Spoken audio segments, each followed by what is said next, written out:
6 по 9 декабря в новом зимнем дворце спорта «Айсберг» пройдет гран-при по фигурному катанию. Это первые международные соревнования, которые станут своего рода генеральной репетицией Олимпийских игр.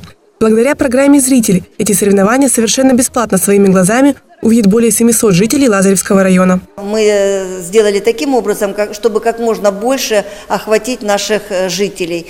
6 числа в 12:30 вот сегодня отправляем мы первую партию, скажем, наших жителей. Они весь день будут на этих соревнованиях, и вечером они возвращаются домой. В первый день на Красную Поляну отправились руководители образовательных учреждений и активисты Лазаревского района. Всего порядка 90 человек. Мы первооткрыватели, мы едем в Зимний дворец спорта. Нам очень интересно, мы рады, что нас пригласили на это мероприятие поучаствовать. В ближайшие дни тестовые соревнования увидит еще более 600 лазаревцев. Среди них также будут школьники и студенты. Сразу остановлюсь на пригласительных билетах. Они персонифицированные.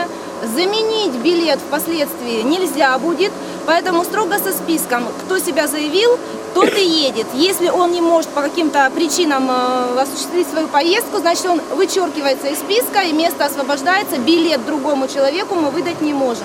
Всего гран-при по фигурному катанию сможет посмотреть порядка 6 тысяч зрителей со всего Большого Сочи. За время тестовых соревнований Зимний дворец спорта посетит более 10,5 тысяч сочинцев. Галина Микульчик, Александр Малафеев, Лазаревская волна.